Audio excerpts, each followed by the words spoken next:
Good afternoon.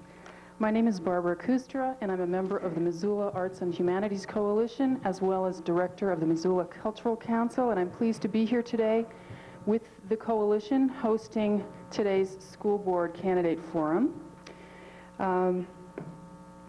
We'd first of all like to thank the candidates for being here today and for running for office and committing this kind of service to the community.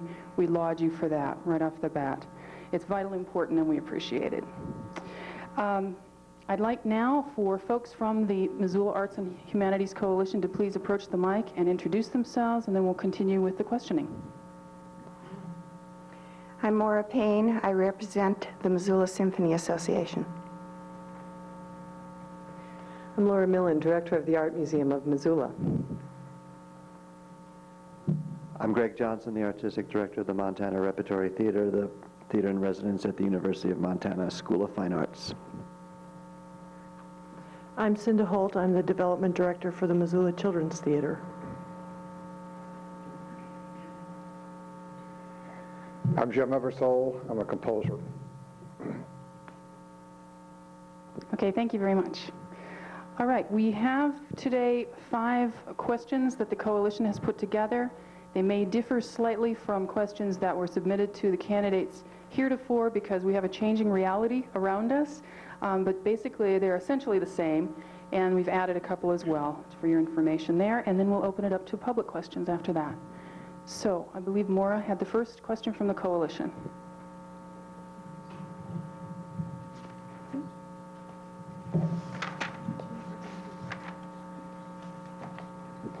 Maura, forgive me, can we hold off on that for just a moment?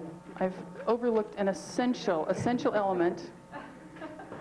This hosting business is new to me and it's obvious. Forgive me. What we'll first do, and this is how this will go, is have the candidates themselves introduce themselves. And we have 3 minutes allotted for each of these introductions. And what we've asked them to do is the following. Please give your background. Why are you running for the seat you're running for? What makes you qualified to run? What are your curricular priorities? That is, how do you prioritize the elements of education? We'll start on this end, please, and go in this fashion. My name is Jen Cummings, and I'm running for a 3-year position on the board. I have 2 children, a 6th grader at Rattlesnake and a preschooler who goes to Missoula. I majored in journalism at the University of Oregon and worked for several years as a reporter, covering both education and the arts. My husband and I met working in the same newsroom in Ashland, Oregon. He was a homesick Montanans and wanted to go back home. We moved to Missoula 15 years ago and plan to stay. I worked for 2 years with the Montana Arts Council. Basically, as a floater, I did a little bit of everything. I helped with hiring schools, the grants process, the governor's art award. One of my favorite experiences was the Center for Art on the Justice Building in how it was completed. I thought that was a really exciting experience.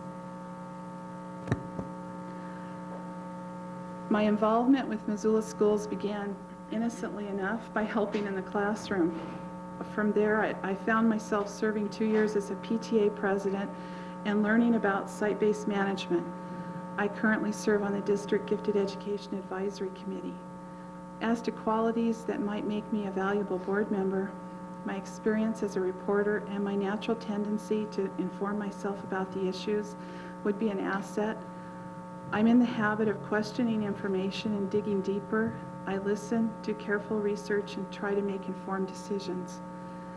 During the next 3 years, my children will span ages from elementary school to high school, so I won't lose sight of the issues. They have a personal meaning for me. I went to my first school board meeting 2 years ago because of concern. A program that was important to my family was targeted for cuts. That was the Excel program. From that initial frustration came positive consequences. I continued going to meetings and became fascinated by this additional view of education. I'm running for the board because I'm worried about the direction the administration and majority of trustees have taken. Time and again, budget proposals are presented and approved that zero in on class sizes and teaching specialists in all areas of the curriculum. It is clear to me that support to classroom teachers from specialists is not a priority with the administration. Over the last 2 years, shifts in priorities have occurred that need our attention. Budget proposals have focused on cuts primarily at the teaching level. This year's proposal eliminates 14 teachers without freezing administrative salaries, without equitable cuts in technology, and without any reduction in O&M square footage allocations. The district does need to trim the budget. I disagree with where those cuts are proposed.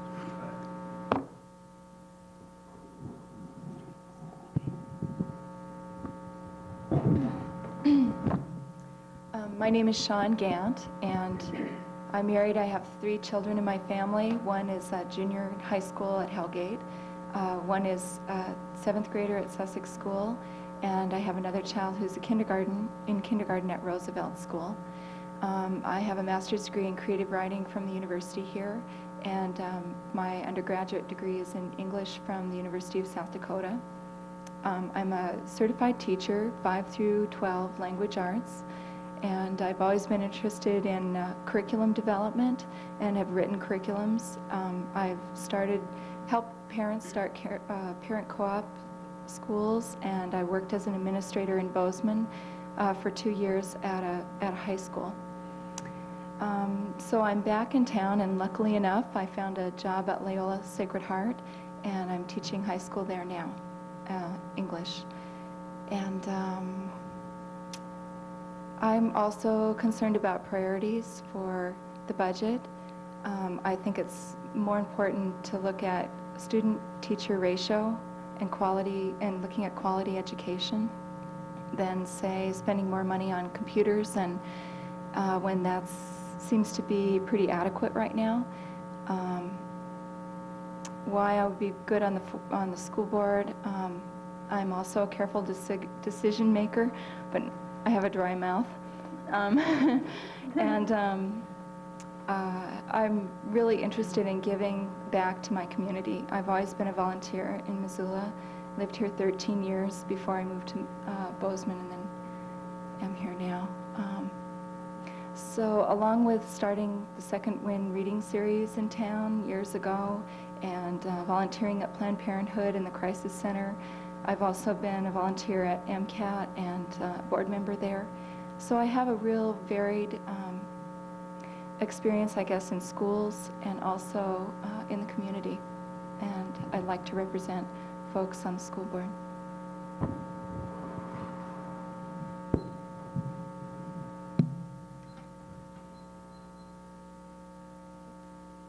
My name is Linda Schechner, and that's spelled Z-S-C-H-A-E-C-H-N-E-R, just the way it sounds, Schechner with a Z.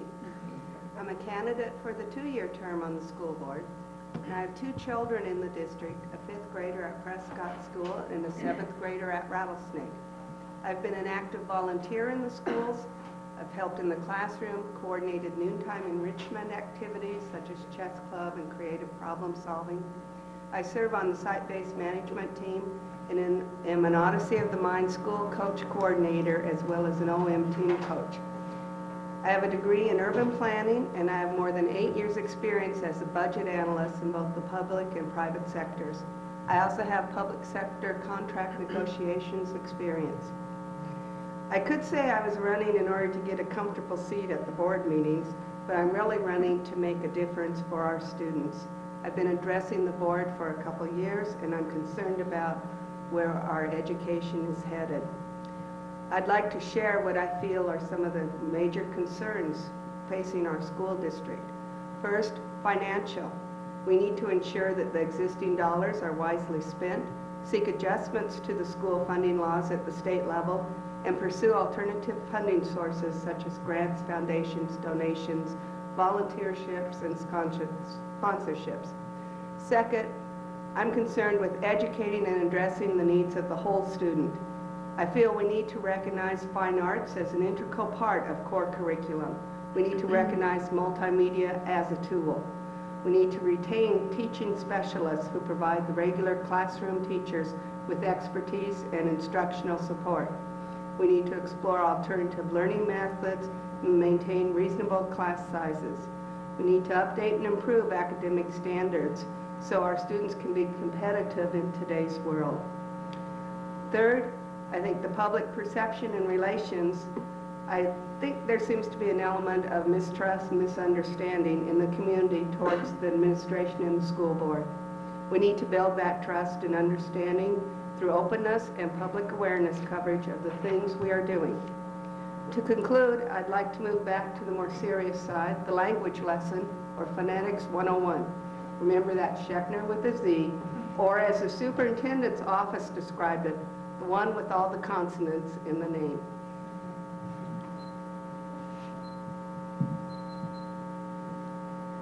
My name is Rosemary Harrison. I'm married and I have 2 children at Paxton School, Greg who's in 5th grade and Allie who's in 3rd. I am a Missoula native and a graduate of the Missoula Public Schools, the 2nd graduating class from Hellgate High School. I began at the University of Montana pursuing a BA in Applied Voice, which is performing, and I ended up with a BA in speech pathology. Then I have an MS degree from the University of Oklahoma Medical Center in speech pathology. I'm running for the school board primarily because of my family history. My grandfather was superintendent of public schools here in Missoula from 1914 to 1944, and my father was on the high school board at the time that Sentinel High School was built. And as I grew up, I felt a real camaraderie with Missoula Public Schools and a real history of excellence that I want to be a part of and to help promote for my children. Also, I'm running because I have the time. I have just recently closed my business, which I ran for 13 years here in Missoula, and so my children think it's time for me to get busy doing something.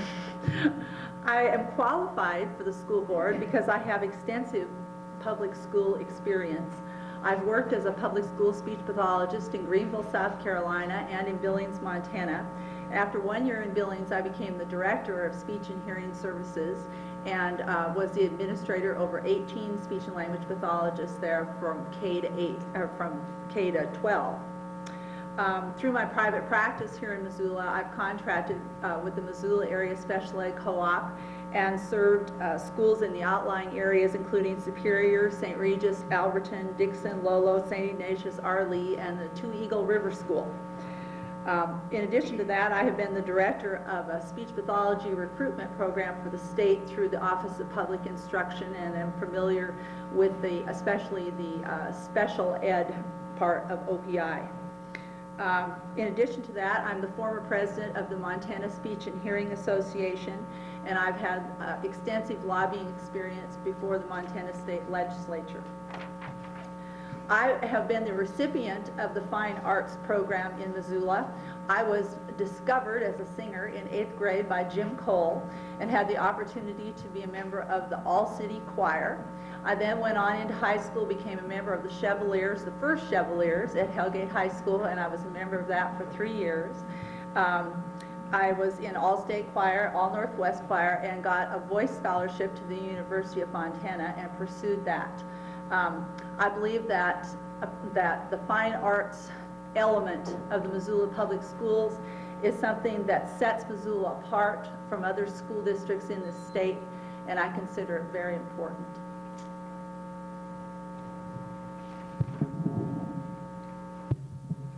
Hi, I'm Don Michaels.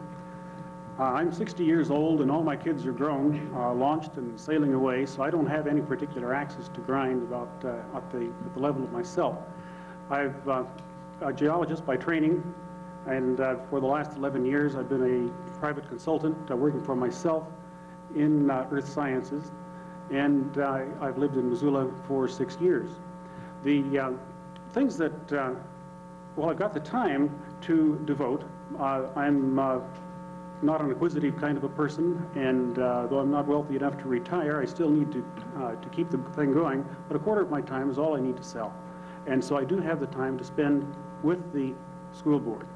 And I see that there are a lot of good things about the school. We sometimes find the kids getting national recognition for one thing or another, but what we hear about and read about more often are things like the money is ill spent, not enough is budgeted, or too much is budgeted, and there's a really strong suspicion we could do better. And my point of views are to operate largely from the basis of principles and from concepts and from an overview. And I tend to take the longer view. And so I view the school board as being a board for the whole community. And in order to focus on the community, I think we need to look at how the objective of our people at commencement is that we're not raising kids, even though we have kids and we love kids and we want to have them good experiences as kids. What we really are raising is young adults. And we want those young adults, when they finally get to the commencement stage, to be good for themselves, good for their families, and good for their community. And this is difficult because it has to blend two kinds of factors. We have to do things that keep the community coherent and give social values at the same time as we provide individuality for the kids and their independence. This is not simple. And this means that it's not proper to do something that emphasizes one of those factors at the same time as it demotes the other. And that's part of the tricky part, I think, in making the policies the school board will have. So the evaluation of what we do in the school is in terms of this young adult and how does it affect them. In terms of the school itself, the crux is the classroom. And I think all of the argument and the budget and the evaluation of the schools should be focused on what does it do for the classroom. And the three elements of the classroom are the teacher-student ratio, the quality of the teachers, and the scope of the curriculum. And those things, if we get them about right, anything else we do will be no big deal. Thank you for those introductions. Now we can be eager with our questions. We have 5 questions, and what we will do is start with Jenda in the first, start with Sean with the second, et cetera, and we'll rotate them. So, Maura? My question was the one that was rewritten. On Wednesday of this week, Mike Colleen of the Missoulian reported that the fine arts supervisor position and general music in the middle schools had been restored to the 1996-97 budget. The question, what will be your position should proposals be made to cut fine arts in future budget considerations? Jenda? Thank you. I think the worst thing that we can do right now is to become complacent about the fine arts issues, to think now that the fine arts supervisor's position and general music have been returned to the budget that they're safe, because I don't think they're safe. The administration's track record has shown the arts to be a favorite target. We need to maintain our vigilance this year and next year and the year after. We need a central fine arts supervisor. This position should be staffed by a professional in the field, not a building principal. It's essential, this position is essential to delivering a curriculum based on quality and equity. Both Linda and I have experience of what happens when you site-base a program. We've seen what happens with gifted ed. The first thing to go is equity. Some students receive services and some do not, and I don't want to see that happen to the fine arts. All our children deserve equal access to a well-rounded education. Offering kids the stripped-down model of public education deprives future generations, and all we produce are narrow-thinking adults. In a democracy, it is through education that we offer students a chance in life, and this chance needs to include the arts, and it needs to be for all students.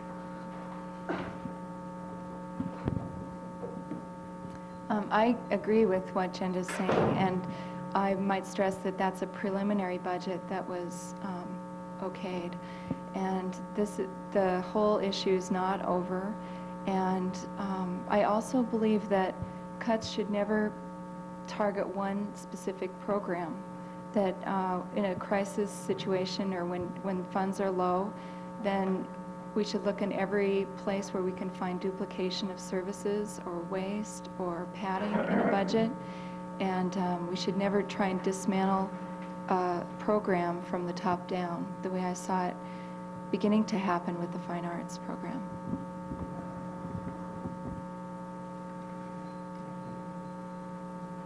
whole fine arts issue, I look at it as the final straw that really triggered me into actually running for the board rather than just continuing to address the board and write letters. Even though the board has reinstated it into, I want to reiterate, the preliminary budget, I don't feel we are completely assured they will not try to cut it again, if not this year, then next. The visual arts teacher proposed in year 2 is still in limbo, as are the other 2-year cuts. I'm not in favor of site-basing fine arts program.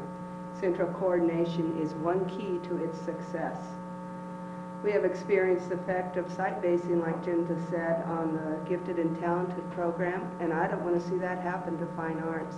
I know my 2 students really have benefited so much from fine arts programs they have received in the school district, and I do not want to see them suffer by having it cut.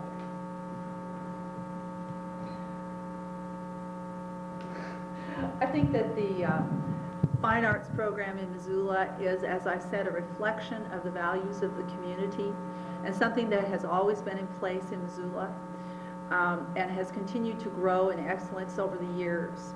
I think that it's very obvious that it's a high community priority, and I do believe that the board has responded to that need, and I believe that they understand that that is a high priority.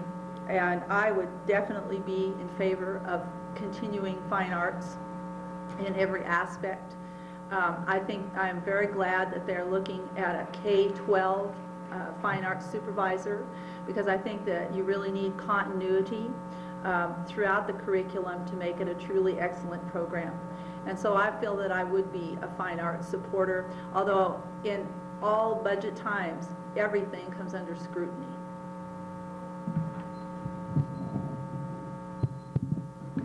Well, like Linda, it was the commotion associated with that budget that tipped me in favor of getting over here too, but I look at it as more of a generic problem rather than a specific one, and it's under the title that I call transparency in budgeting. And the budget as presented did work out numerical-wise, but the only defense for it was a numerical one. It did meet the numbers. There was never any defense at all or presentation that the cuts had been compared with alternative cuts in other ways. So there was no intellectual content to the budget as presented. I presume there was some made in that comparisons and trade-offs and what it does to the student and how it would be the least intrusive thing to the student. Maybe that was done. We don't have any evidence that it was. But my position would be that we should evaluate these alternative budgets in an overview of what are the trade-offs for the student and for the curriculum as a whole, and it's a matter of process. And in terms of the competition for arts and so on, my own feeling as a scientist is that creativity is the same in the arts and in the sciences. It's wrong to think of science as merely a collection of facts, and it's wrong to think of the arts as merely of individual whim and preferences. What makes them really human endeavors is a creative kind of a spirit that goes on inside them. And those two things nurture each other, in my view.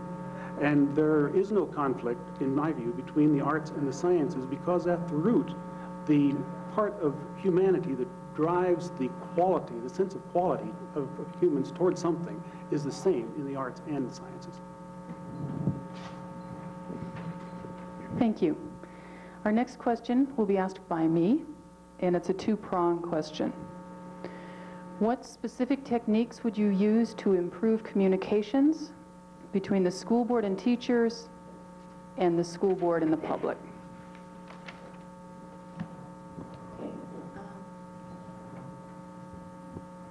I think that those public hearings that they had in the middle schools and high schools were very effective, and I think they were part of what finally got through to the board and the administration, and the public was heard there. And that takes a lot of time, and I really applaud the board for going to all those meetings. I went to some of myself, and they were well attended by the board and by the public. And I think that's an excellent forum for everyone to get out. And I also think, though, viewership may be sporadic with MCAT, this is also a good forum. It really, a lot of it depends upon how you publicize meetings like this, and but hopefully this is a good access to information for people that can't get out and hear forums like this.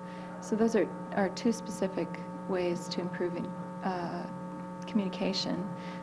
What was the other part of the question? Oh, to teachers. There was a really good suggestion last night at the PTA forum of having board committee meetings rotate among schools, and so that teachers could take part there. And I think that would be great if that happened. Then it's more accessible for teachers with their schedules.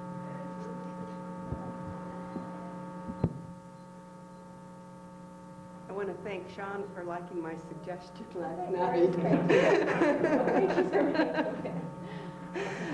I presented that I felt we should have more the board should have more visitations to the classes and the schools, that maybe brown bag lunches at the schools for the teachers and trustees to have open exchange, rotate committee meetings to different school locations throughout the year so teachers and the public in that area could drop in and see the effort that goes into the board's meetings, and so that the board could also, on a more informal basis, drop into the classrooms and meet with the public.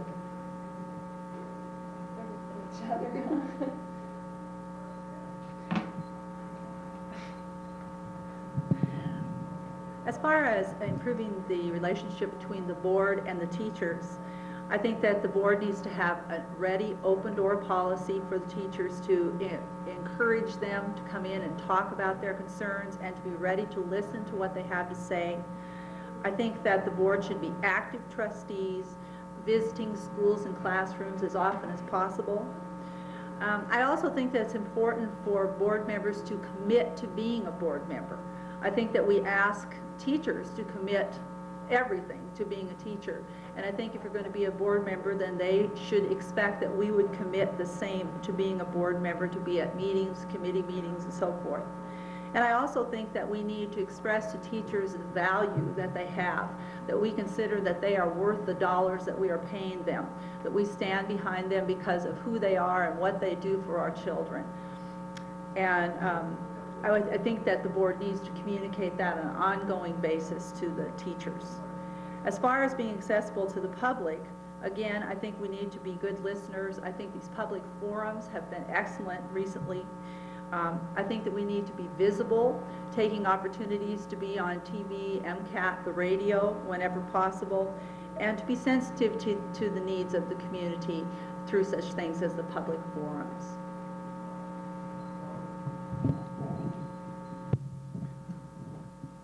Communication, I think, is a key to resolving all of these conflicts. And to me, the best kind of communication is dialogue.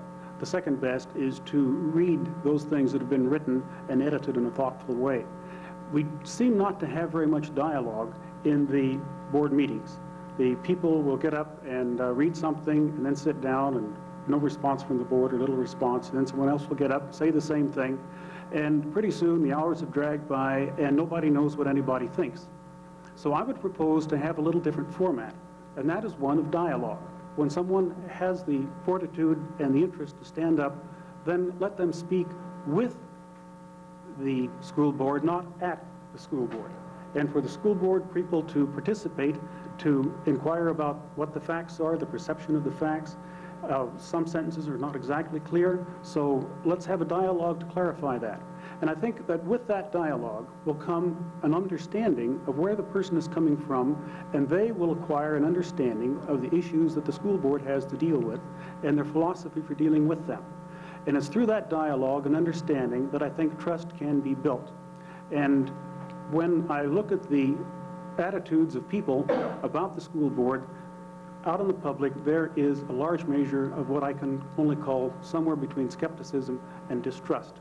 And there's some evidence for that if you look at the way the mill levies have failed and been talked about. So the issue of trust derives from communication, and communication derives from good dialogue, and that's what I'd be in favor of.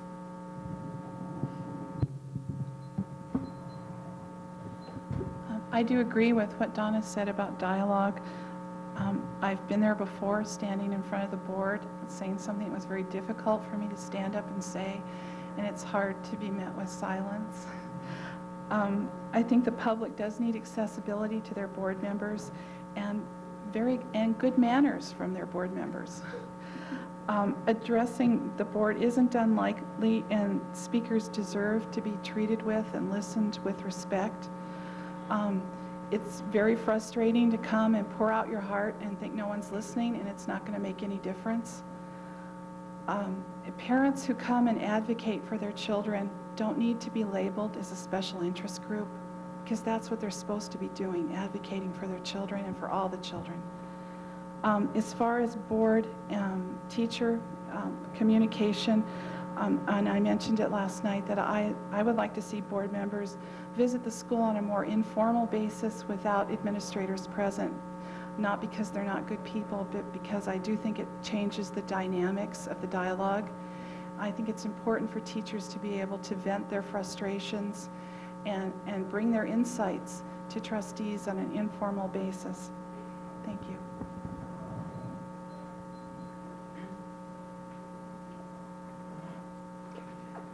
Each of you have already alluded to this question a bit generally, but I'd like to ask it quite specifically, and that is, it's also twofold. Have you reviewed the budget, and what areas of the budget would you look at for possible reductions to meet the $750,000 shortfall for the coming year?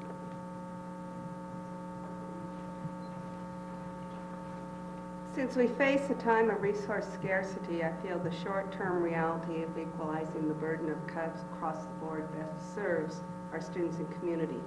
In addition, I would look more closely at central administration. This category affects both the high school and the elementary budgets, and significant raises were given even with the knowledge that we were going into facing budget cuts, major budget cuts. For the elementary budget, I would specifically look at operations and maintenance. A drop of 10 cents square foot would result in $91,000 right there. I would look at the building use fees to cover a truer cost of keeping the buildings open for the adult activities that take place in them at night. I would want to have a better handle on technology and what part of that could be funded from other sources such as grants or the Public Education Foundation or through leasing equipment rather than outright purchasing it. I'd want a closer scrutiny on this out-of-district travel, and I think some dollars did become available from the early retirement, but I think we still need to replace many of those teachers. In our long-term strategies, I believe the school district needs to actively pursue the school funding issues at the state level.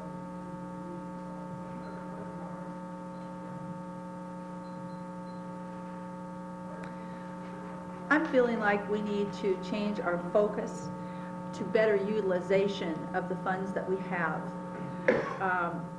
The cuts are never ending and never comfortable, whoever gets the cuts. And I think that in looking at the budget, you see that there isn't a lot of fat, but pretty much everything is lean. And I don't think there's any place in the district that you decide to cut that the people that are being cut are going to be happy, the programs are going to be happy, or the students aren't going to suffer in some way. I would be very much for proactive legislative involvement. I would like to see the district join together with other districts across the state that have been negatively affected by this Montana equalization law, join together, hire a lobbyist, and go to the next legislative session and get this cap removed. I think that that would be one of the greatest things that we could do for ourselves. As it stands right now, I think I would like to look at some better utilization of existing space.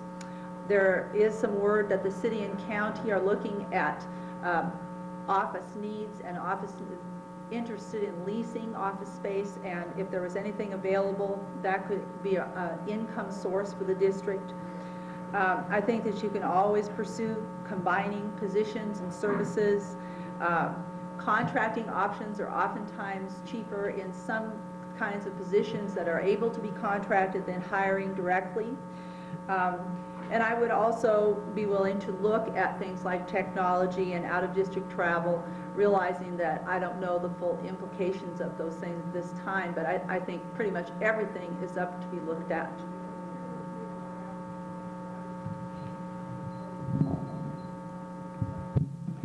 There are quite a few ways to put together a budget, and one of the easiest ones, and I think the one that is a trap, is to look at what last year's budget was and then modify what last year's was according to what you have to cut or what you have to add to this year. An alternative is what's called zero-based budgeting, where you just reconstruct the whole thing from some set of logic. And it may be timely for that kind of a thing to be done here in Missoula. And I do feel that if a budget is reasonable, it will appear reasonable from any direction you choose to look at it. And so whatever direction we want, a trimmed tree concept of adjusting last year's budget or a zero-based thing, when we finally get it together, it should make sense from any view. And I've only done back the envelope calculations so far, but in starting with my premise that the good stuff happens in the classroom and our quality is going to be in the classroom, that's where I start. And the state provides $3,143 per student, and if we have 24 students in a classroom, that's about $75,000 per classroom. And then we have another 20% or so that is added through the local revenues, and that builds us up to about $95,000 per classroom. Now, teacher costs about $40,000 with fringes and on the average. So that's another $55,000 per classroom that is available for all the other things outside the classroom, the physical plant, the administration, the technology, and so on, the janitor and the utilities. Well, that $55,000 per classroom, the average school has 14 classrooms, so there's over $700,000 to support the local principal, the secretary, the janitor, maybe a counselor, a nurse. And you can see now how my thread of budgeting, there will be something left over which goes up to the next level and supports the general principal and the maintenance and the physical plant. Now, my envelope calculation so far doesn't really look like there isn't enough money already there.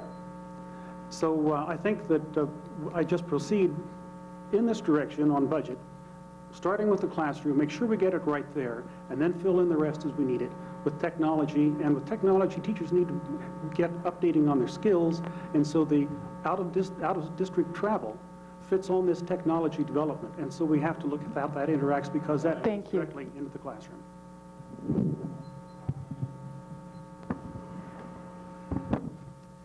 Specific areas that I would look at for reduction in the current budget. K-5 enrollment projections for next year show a decline of 96 students. That should translate into 4 or 5 classroom teachers, but not the 10.5 that are slated. Last year, O&M square footage increased 50%. It used to be 33 cents a square foot. Today, it's 50 cents a square foot. Drop that to 10 cents, like Linda said, saves $91,000. It also falls within that equitable 3.85% reduction target, and it leaves more money for O&M than we had 2 years ago, so that we can maintain the safety and integrity of our buildings, and while we also trim that budget. 2 years ago, district technology expenditures increased approximately 40%. The only reductions that were proposed in this area were the 4 middle school computer lab coordinators. I'm very happy that these positions were returned to the budget because they are vital. These teachers represent exactly what we should be doing in technology. I would put this portion of the budget into the scarce resources, into staff development and infrastructure, and into those teachers, and make short-term balanced reductions in acquisitions of new equipment. Hopefully in the future, this portion of the budget can receive some relief from the Public Education Foundation.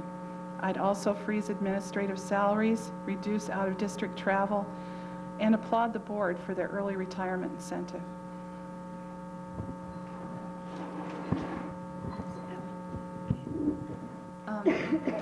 Well, at the end of the line here, I'm going to be repeating what other folks have said, but, you know, listening in on these budget hearings, I'm really glad to hear that they're looking at out-of-district travel, cutting $10,000 there. Maybe the administrative salaries, freezing those. I think that's a good move, especially if you're cutting teachers and programs. It doesn't seem fair to be not not across the board, looking at administrative costs too. And that goes for no raises for administration and non-contracted employees. They talked about reducing by $20,000 the activities fund and by restructuring the way they charge things or the way they administer things in the middle schools. And I think that that was a really good step too, because they wouldn't be then raising activity fees for kids to play sports and do extracurriculars. I think a cut of 5 teachers and not 10.5 classroom teachers is more realistic if we lose anywhere from 90 to 130 students next year. And I've heard different figures there, and of course you can't tell the future. But even 128 students doesn't translate into 10.5 classroom teachers. So I think that we need to look at that too. Also, saving money on O&M is a good idea, even if you drop that 5 cents per square foot to save $91,000. Certainly that is a better choice than axing a single program that's working well. I also think that some things like technology could be funded through a public education foundation, but that really needs to be checked out. And take a long-term vision and try and prevent some of these budget crises from happening rather than working from day to day.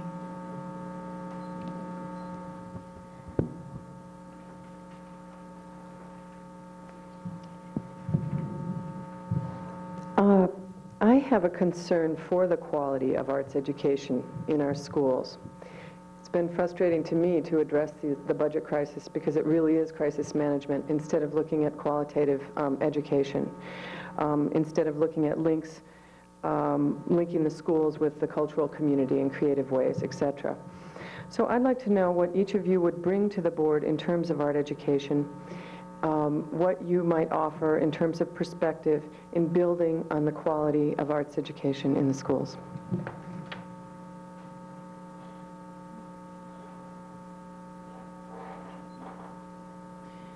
Well, as I have mentioned, I have a strong background in vocal music, and I have a strong interest in the performing arts and in all musical aspects of the fine arts.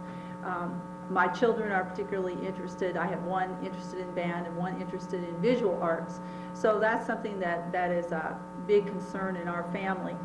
I agree that Missoula has a rich basis of resources that could be pulled into the public schools. I think with the university here, with the children's theater here, with the symphony, we have all kinds of resources that we could pull in to help enrich the fine arts program and help build on what we have. I would certainly be in favor of that.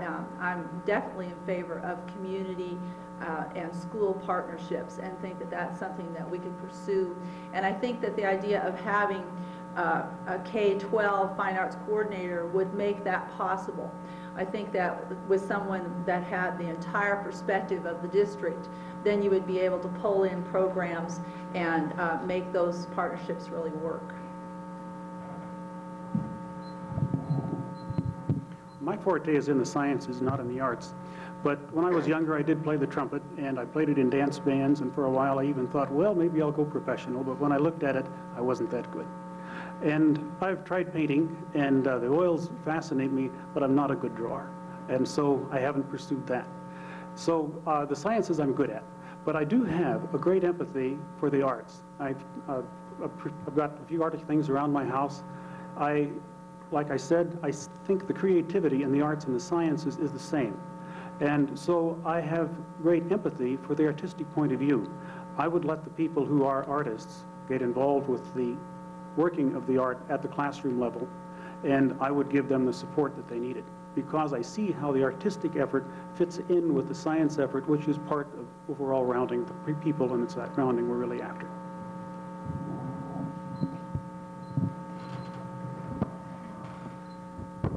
When I was growing up, For me, it was literature that was the window for the world. And that's where my desires ran. I had vicarious pleasure through my brother's enjoyment of music. He became a professional musician for a while and now does sound in movies. He actually won an Oscar for sound in movies. You know, this has been very exciting to be a part of. In my own family, my sixth grader, where she gets her spark is through her music and what Mr. Schuberg brings to school. This is what makes it come alive. This is why she goes. And I just know how important that is. I agree with Rosemary and what she said about tapping into the rich diversity and cultural experience that we have in our community. I think those kind of partnerships would be critical.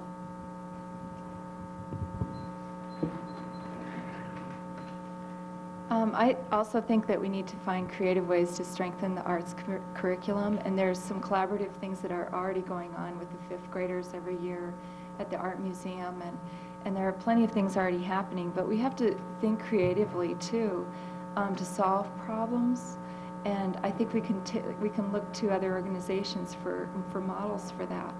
I would really be interested in the curriculum committee and would be a strong advocate for arts there.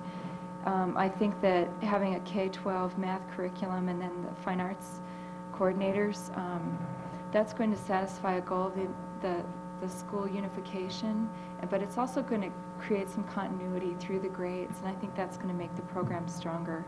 So I would sure support that. Personally, I make videos, and I'm a poet. I have a little boy that when there's nothing else to do or when there's lots to do, he would prefer to be drawing and thinking up new ways to make paintings. And if my teenager Nate hadn't started playing the trumpet and then drums as a fifth grader or fourth grader, right now he wouldn't have just come back from Alabama with the Lady Grizz, and that's probably the single thing that saved him socially, was that in school there was a great music program. And so I'm really glad, and I hope he doesn't watch this, but I'm really glad that he had that opportunity, and I know that's going to take him to college too. So I'm a real advocate of arts curriculum. I want to strengthen it. It's almost embarrassing to give my art background. When I was growing up, the only exposure I ever had through my public schools was one teacher that showed us how to do some watercolors of a city landscape. And I just thought that was fantastic. In terms of music, I was the only one in the class not allowed in the glee club. I can't sing. My mother would not allow us to take instruments because we lived in rental housing, and she didn't want to inconvenience the neighbors with our practicing the instruments. Those cases alone make me tend to say, yeah, we need general music in addition to the arts and music, orchestra, band, and choir. Losing my place there on that. My children have been extremely lucky in their school encounters. When we lived in Arvada, Colorado, we were at a school that had Miss Leslie as their art teacher, and she was selected as one of the Disney top 10 teachers in the nation and was on the national broadcast with that. That helped instill a lot of the love of art in my children. Since we have moved here, we've been lucky to have Mr. Schubert. In 5th grade, my son took band and orchestra. He started playing the stand-up bass, and he started playing the trumpet. Then Schubert appointed him to the tuba. Then in the next year, he was appointed to the electric bass. And he's now in the jazz band as a tuba player, but in the 7th grade band, he plays the electric bass. My daughter's playing saxophone at Prescott. She's already made it out of the book. My time's up.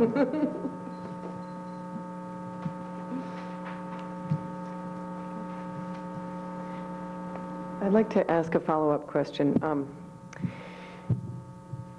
Let's see. I noticed that you all use music models, and, you know, one of the things I've noticed in looking at the arts curriculum here is that it's very overemphasized on music. So in part, my question was taking a critical look at the curriculum, looking at how visual arts have been marginalized, how theater arts and other performing arts have been also marginalized compared to music. What I would hope would be, since the coordinators, fine art curriculum coordinator's position is opening up, that we could bring a professional into that position with a more balanced view of arts curriculum, and you know, talk to any arts educator. They believe, for instance, that the most important thing is to get children started early. And in fact, we have this crazy situation where there are 2 roving teachers in the elementary school, that's it, in the visual arts. I'm wondering if you all know what role you'll have in the hiring process, and whether you can speak to, you know, any kind of a review process that could take place at this point, or that you could recommend that might help re-examine the balance of things.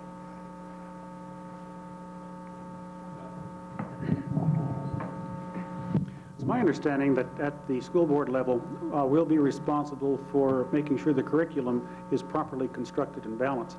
And so the arts are certainly an element of that. And I appreciate your comments about the visual arts versus the musical arts and theater arts. I think this is the kind of backup that we need. And if we do have a position open, then we have to decide whether we want to maintain a tradition of focus on one flavor of art, or if we are willing to start a new tradition. Now, that sounds like a debate yet to be made. And I don't know if this is the time to make it, but it might be.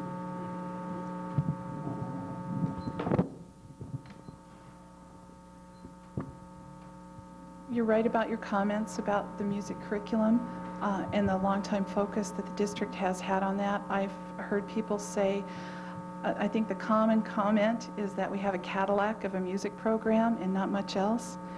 I think we need to preserve what we have in music, but I do think it's a priority to expand that to other areas of the arts. I know personally when Mrs. Potts comes to school, that's the one day that you don't have trouble at dinner time pulling information out of your children. You know, you don't have to ask question after question after question. They just come right out and say, Mrs. Potts came today. It was so exciting. And those teachers do. Nancy Zadra and Janet Potts make a big difference to a lot of children. They're spread pitifully thin. I think there should be more. Hopefully there would be money. I do think another visual arts teacher is more important than a lot of things where the money is going in the budget. And you know, with Missoula Children's Theater that we have in town, you know, all these aspects are important. Thank you for your question. I think that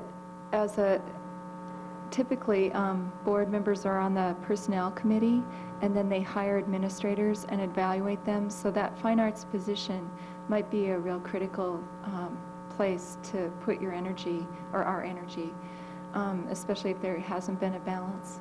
And that person would be critical then for hiring others, you know, teachers. Also, I think you have to be a little cautious with going about it through the curriculum. Sometimes curriculum is created that's very ambitious, but then the budget isn't quite there to hire the people to fulfill the curriculum. So that all needs to be coordinated too. And there's some really exciting writing curriculum that's up for discussion, significant writing in the high schools, and yet it means that we'll have to hire more teachers there. And with the budget crisis already being, people are targeting teachers, that's going to be a really hard one to puzzle out. So everything's interconnected, of course, but if say the curriculum committee knows what the personnel committee is doing, and people are paying really good attention about who they hire in that fine arts position, I think then there'll be a good concerted effort towards balance. I definitely agree that it needs balancing. I ran out of time before I could mention some of the artistic sides that I have observed in the district. One of them was a few years ago when we had the Meet the Artist Nights with Nancy Erickson, I believe, and Larry Kearney, and my kids and I just enjoyed those tremendously, and I think those types of things need to be done more often. I love the MCT Premier Week and the chance it gives our school kids to be able to participate. I'm lucky enough at Prescott where we have poet Cheryl Nolte coming in through a grant program, and at first my kids said, "Oh, Andre," and then after just a day with her, it's like, wow, this is fun. And I think those kinds of things definitely need to be increased in the curriculum, the K through 5 especially. In the middle school, I know they do have more of an art influence there through, at least over at Rattlesnake with Sue, the name hard like mine. But the emphasis does need to be more rounded and not just on music, but we don't want to lose the music either.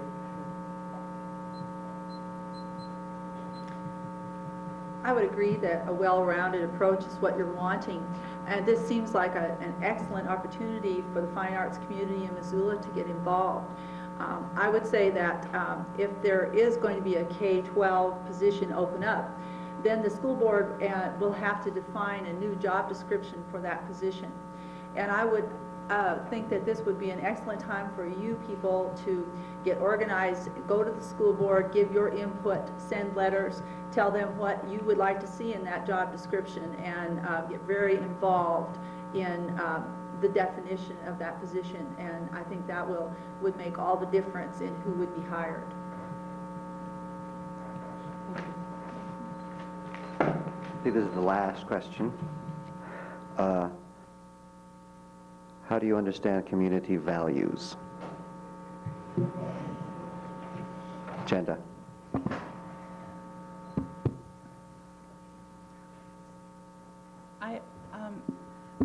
I think that community values were clearly demonstrated in the series of public hearings that we had, and the strong support for the fine arts.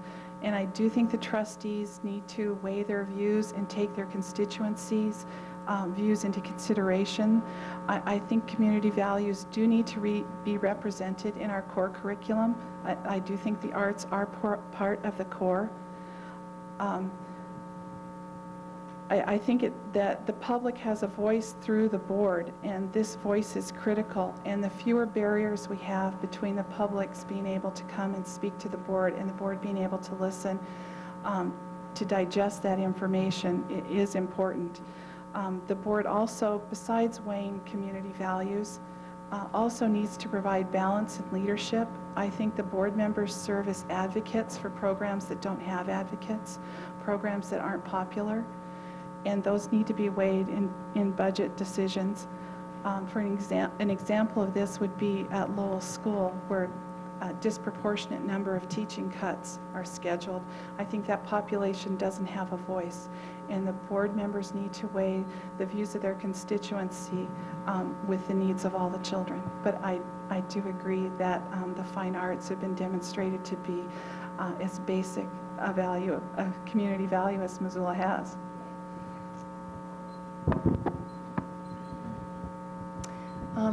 I was thinking these things as you said them, but I really think that the community values come out whenever they feel threatened.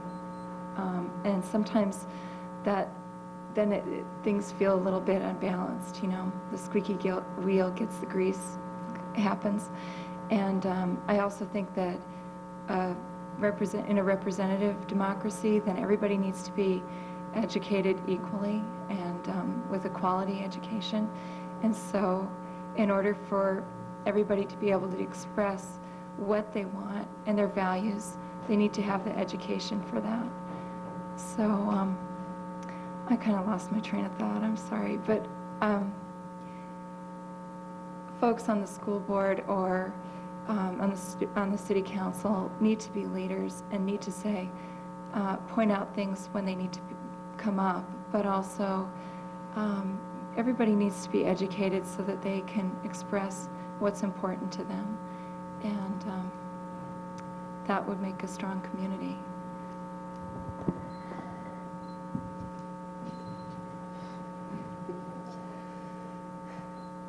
I think the trustees on the board are responsible to the people and the community, and therefore they need to be responsive. The community needs to let their values known too, and they need to speak up when they don't feel that their values are being met by the board of trustees, and I think that is what happened with the fine arts. And I think if they don't have an organized group, like Jim just said, an advocate for places like Little School where they don't make a lot of noise, but as a board member, you have that responsibility to keep on top of what is happening in the community and what the community indicates are their values at all times.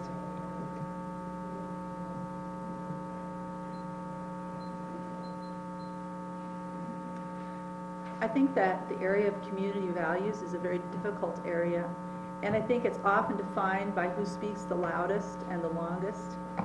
I'm not sure that the schools want to be teaching values per se, but I think that one of the things that we have recognized in Missoula is that the heart of Missoula is something like fine arts. Fine arts is, I wouldn't say so much as a value as the heart of the community. And I think that that is one of the things that has made that such a big thing in the school district. And I think that another thing that comes through the fine arts department, which is a value in the community, is the opportunity for kids to get out there and shine. I think of the red wave at the Lady Grizz and how proud every parent is that their child is out there doing their thing, and that the kids love that opportunity. And I think that that is a value of the community, to give children an opportunity to do their best in whatever area. And I think that's a responsibility of the school, to provide as many avenues as possible for children to find their excellence.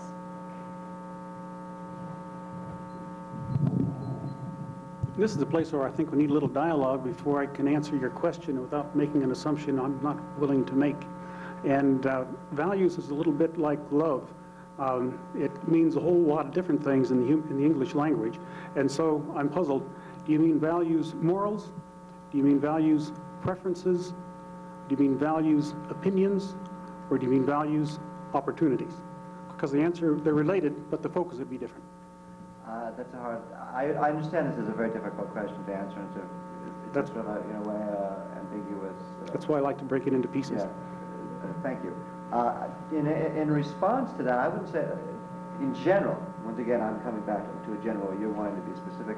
I see value as a shared commonality of a community towards what is important for, in this case, the educational process to be how it translates out, what is to be taught, because that's germane to this conversation. What values what's important to this community in terms of what's taught to students? Basically, we need to poll the community and ask them, and so if we can't make a direct poll of them, we have to make an inference based on what they complain about and what they don't complain about. And so public opinion is going to be directed somewhat by opinions expressed publicly, which is not quite the same thing, because the opinions expressed publicly have a noise factor attached to them, and it's not clear that the level of the noise is proportional to the real population of that opinion. So when it comes to values, I think and I think what you're getting at is something that I might even call aesthetic values or moral values. It's more the area that you're after. What do we do with the environment? What do we do with our social relations? And how does this relate to gangs? And how does it relate to sex education? And things of this sort that are part of the curriculum, as the curriculum contributes to the way the community functions. And so, yeah, this gets back to my initial thing that we're raising our kids to be young adults who can function better than we've done, because they're going to have to run this show here after we're over. and we've got to give them the tools to do that. And we don't really know what the show is going to be. And so we've got to give them the tools to adjust their own knowledge base to fit the environment that they will have. Thank you. Can I see one follow-up? In light of that, would you say that a school board member how would all five of you see a school board member as someone who synthesizes community opinion or someone who takes a leadership role vis-a-vis their own sense of value? I don't think this is an either-or question. I think it's a combination. And actually, I agreed with what Mary Barton said in December after a hearing with more than 100 people, where she said it had transcended what her personal opinion was, that the feeling was so clear it didn't matter what her personal opinion was anymore, that it was her duty to represent the voters, and that's why she would vote for fine arts.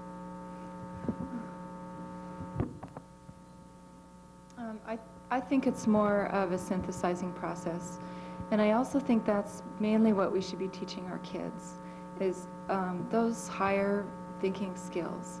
I think that's a value of mine that's maybe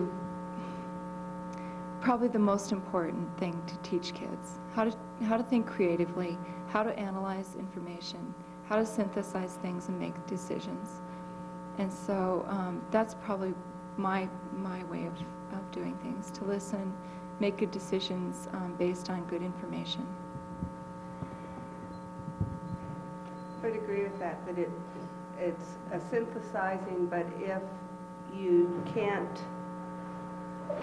get a feel on what's out there, you have to take a leadership role to try and ferret out that information, to make it known that you're seeking information, seeking input on it, but you don't necessarily have to dictate what that role will be, other than trying to get the information from the public so that you can synthesize it together.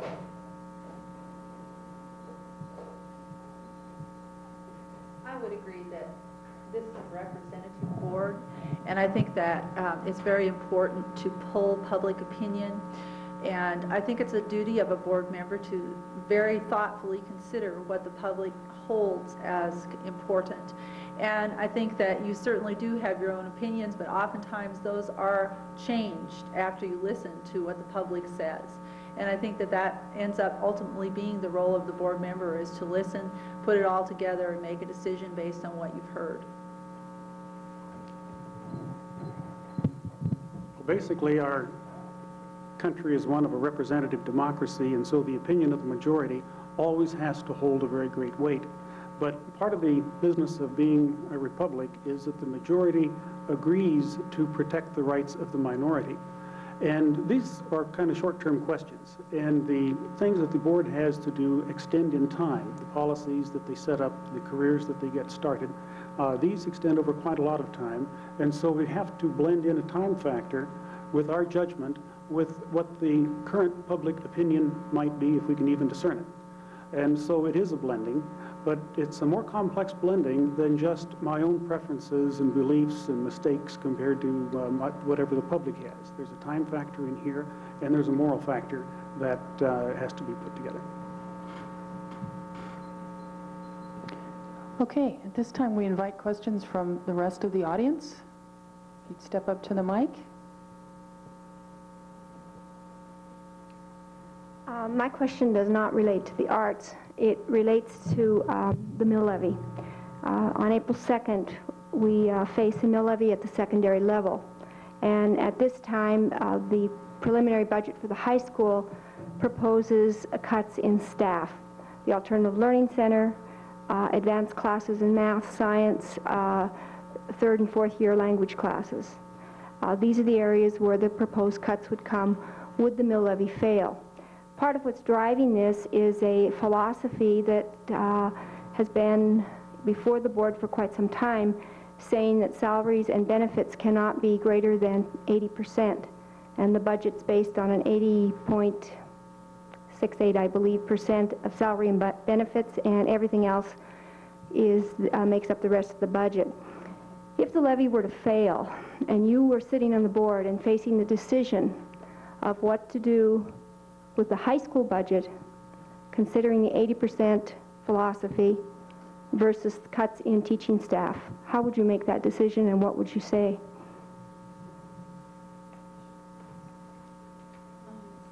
The 80%, will you say that again, please, Marilyn? The 80%?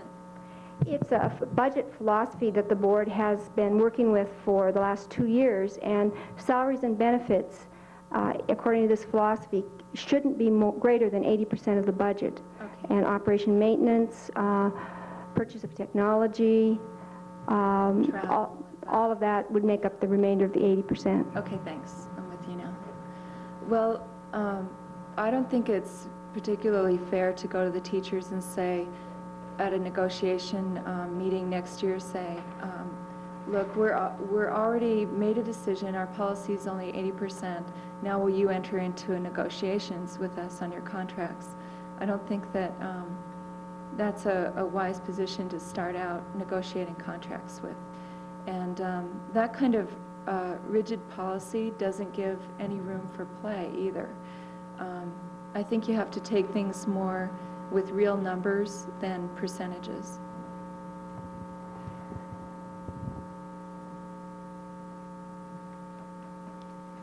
I agree that the 80% is an arbitrary figure, and I don't think it's something that we can really enforce. I don't think it's fair to enforce it. I think it stifles the creativity that we need to use in building a budget.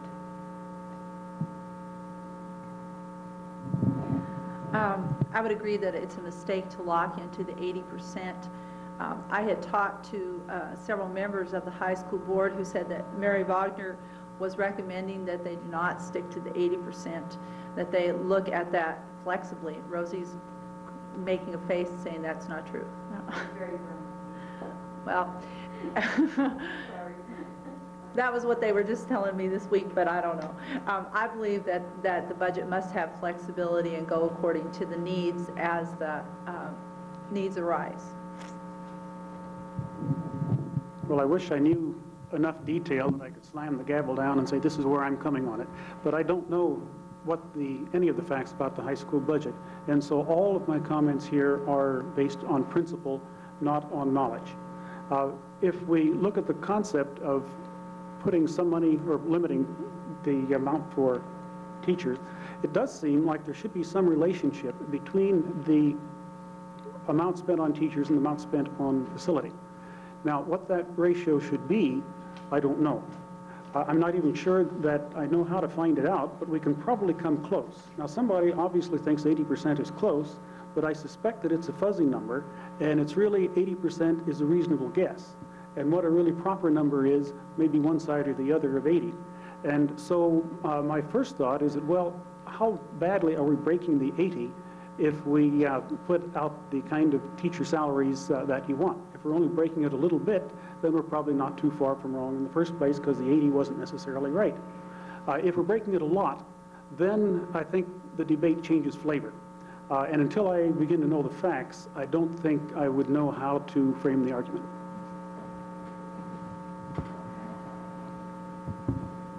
This national average of 80-20, I agree, is an arbitrary figure. There are too many variables involved in this figure. Here in Missoula, we have teachers that have been with the district for a long time. They have higher salaries because they have a lot of experience. And I don't think this is a liability. I think this is positive, that this is an asset. We also have a superintendent that makes a lot of money, and we have central administrators that are highly paid. All this changes our numbers. So I do think this is an arbitrary figure. I think our community values in Missoula reflect that we want to pay our teachers well, and that curriculum is important to us. It's an investment we're willing to make. Philosophically, I think that the students are the product. What we produce are well-educated students, and our main method of delivery is teachers, and that's where our investment should be, in teachers. I'm not at all apologetic that the elementary is at 86.1%. And I don't think the teachers at the high school should be, those positions should be cut in order to maintain the 80-20 averages. Of course, you always need to make sure you have enough money to maintain the safety and integrity of the buildings, but I think we do. Interestingly enough, at the last Budget and Finance Committee meeting, figures were distributed that showed the comparison with Missoula's salaries percentage with the other AA schools in Montana, and we're right in line with all the others. More questions?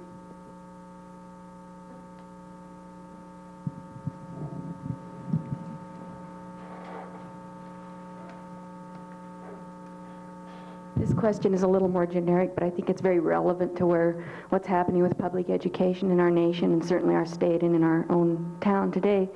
I wonder what your views are on the difference between private and public schools and what you think the role of public education is in our society, and also perhaps your views on charter schools, which are going to be coming up again at the next legislative session.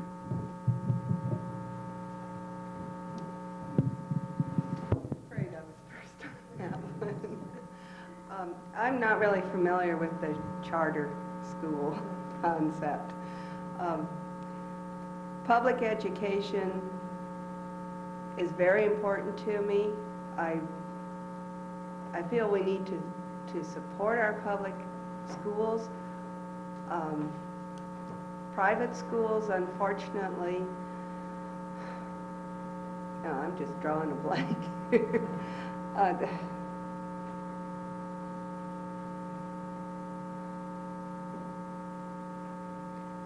I guess I'm really sorry that we lose a lot of our good students to private schools here in town because we aren't providing enough challenge for them in some of our classrooms. I know of a situation recently where we lost very valuable students in one of our schools because their students were bored with our school.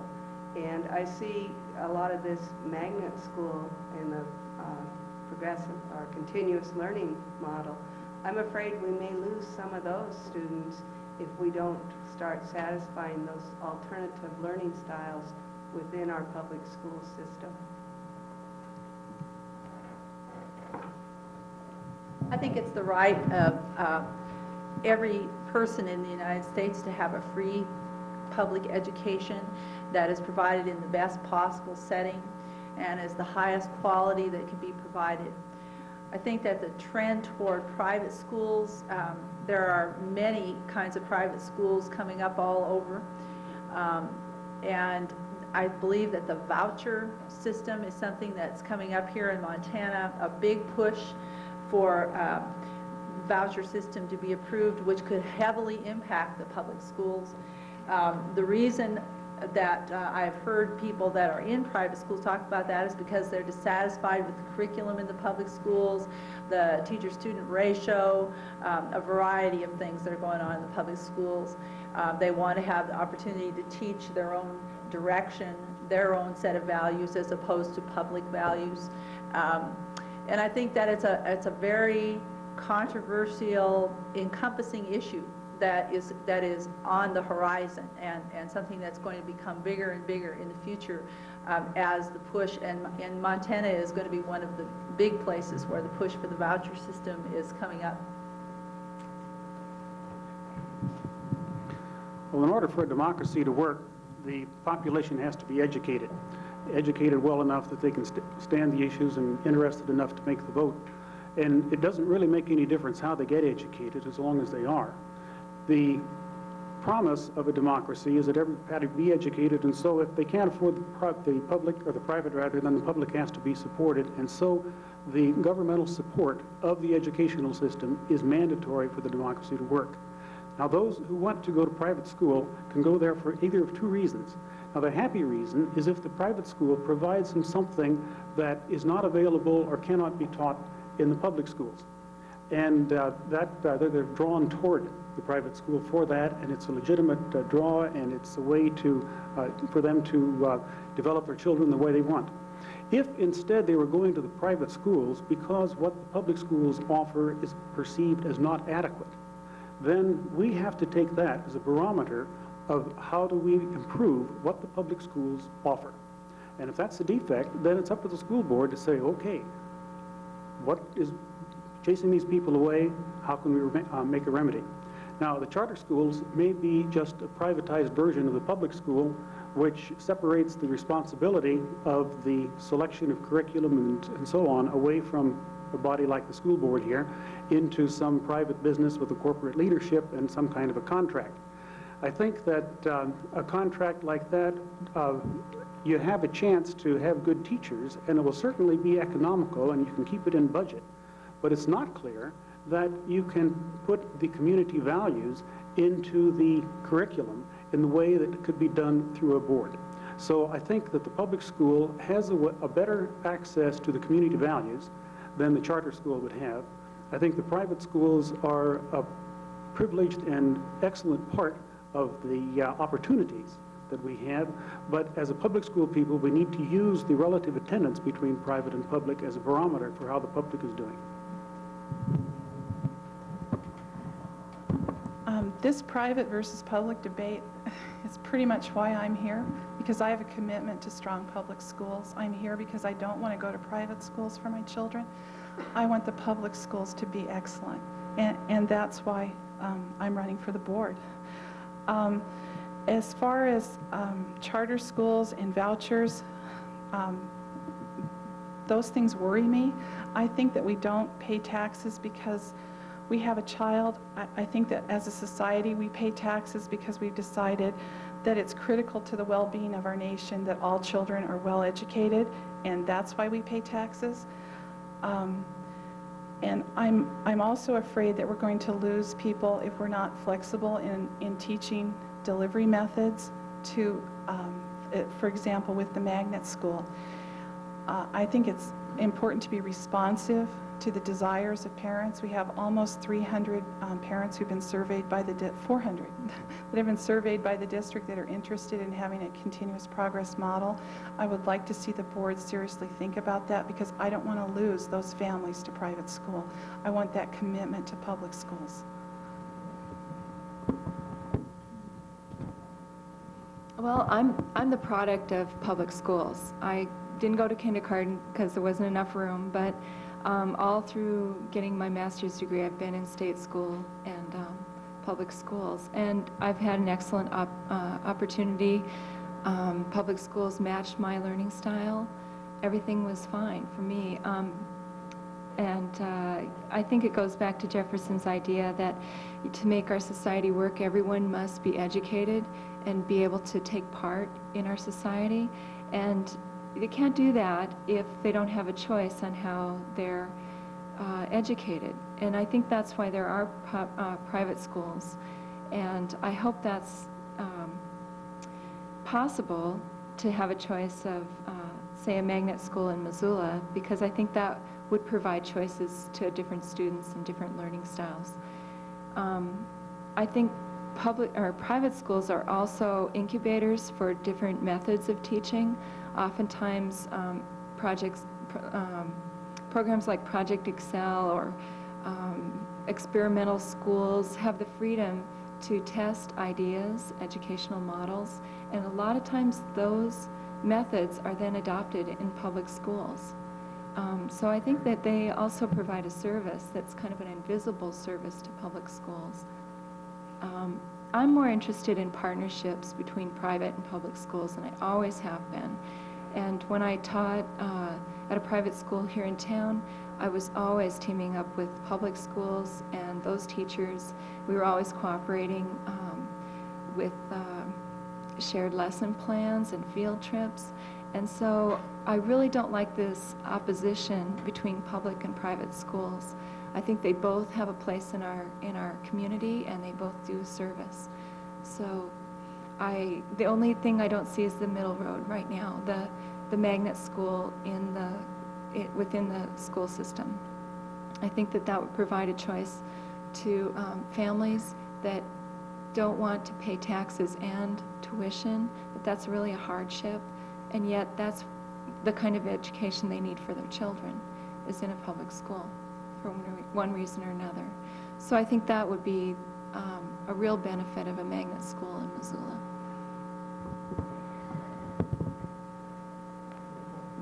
Can I ask a quick yes or no, or I haven't decided yet question to follow up, and that is whether you would vote for or against vouchers, just to make that a little bit more crystal clear.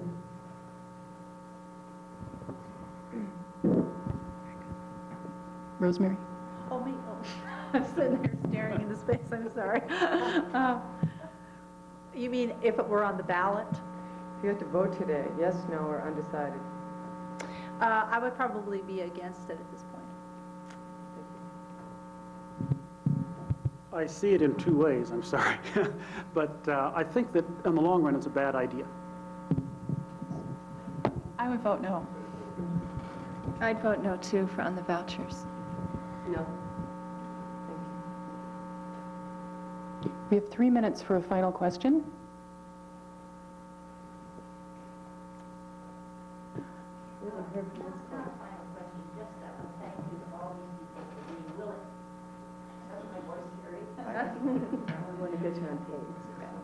Thank you to all these people for being willing to run for a job which is not well paid, which is a lot of hassle, and I think you're caring, you're putting yourself out there, and caring is wonderful. We're lucky for that kind of thing in Missoula.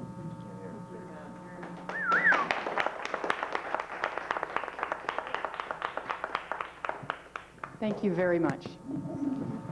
Can I say one thing, though? Vote, and tell 15 people to vote, because the mill levy needs to be ratified, and the building reserve funds are very important in the whole budget issue. So tell everybody you know to vote on Tuesday. Thank you again.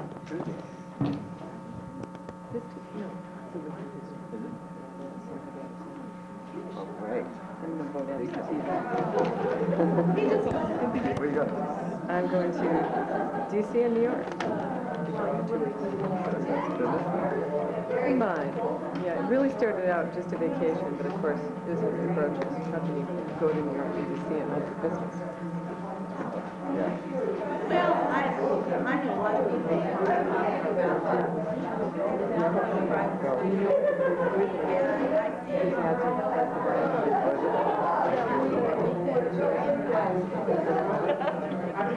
Good job. Hey, good job.